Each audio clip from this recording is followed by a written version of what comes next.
first, I'll say years 2 and 3 were my biggest workload years in my career. I mean, all I did was recruit, train, and build people. From there, I started to get to more of being a coach, still a player in the field too, but also a coach of people, and really building and taprooting teams and building agencies and helping my people win. Why do you think you made it? Like, why do you think that you made 100,000 in a couple of years and you see so many other people in any business, by the way? I mean, we could talk about real estate, we could talk about financial, we could talk about car sales, we could talk about any industry in the world. Why is it that so many people struggle? I mean, what do you think? What was the difference? Was it just work ethic, or is it something else? Work ethic's one, but I think commitment's even bigger.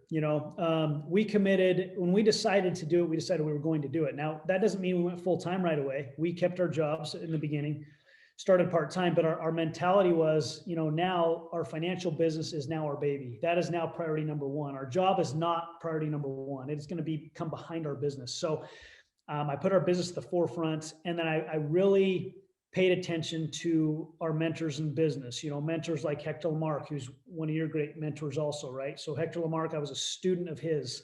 I just followed exactly what he said to do. I didn't try to change it. I made a commitment to fully engage in meetings, conference calls, listen to audios. I mean, I just didn't, I didn't try to test it out. Like, let me try this, see if it's going to work. And I made a decision we were going to make this work.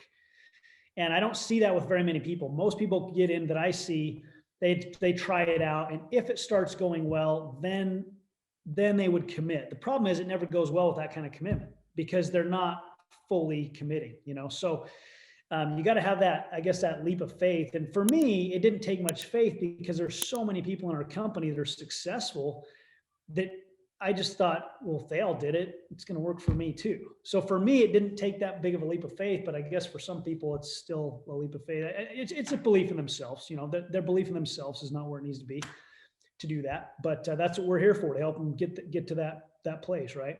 And to get them to see that anything is possible with the right focus, with the right work ethic, and with the right vehicle, by the way, because I think that's where people screwed up out there. Is they try these little rinky-dinky little deals, right? And with no, maybe no mentors, no training, no background. And next thing you know, they end up failing because they don't have the mindset right.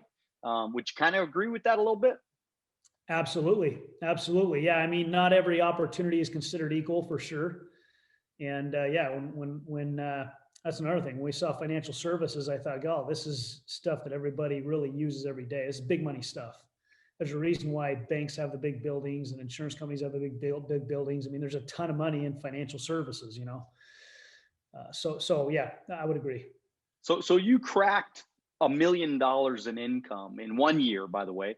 So it wasn't like, you made $1 million over all the, before you were 30, you made $1 million at like, I don't know, what, 28 or something like that? You were 29 and 29 years old. Yeah, 26 and 29 years old. So, I mean, that's a big damn deal. I mean, that does not happen very often. And, what was that like? I mean, how did it feel to make that kind of income at such a young age? Yeah, so first of all, I got to talk about this for a second, because the one reason that happened is because I kind of fully believed it was going to happen. And it actually, when I first passed my life insurance test, I passed the test. I show up at our Saturday training.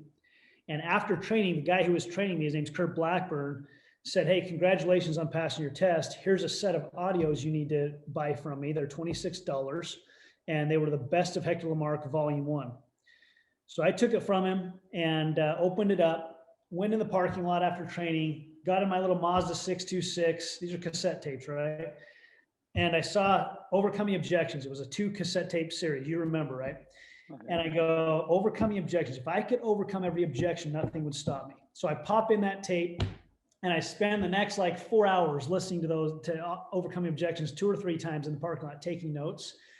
And within 10 minutes of listening to it, I kind of have this thought come to me, you're going to make a millionaire at this thing. The first, I'll say years 2 and 3 were my biggest workload years in my career. All I did was recruit, train, and build people.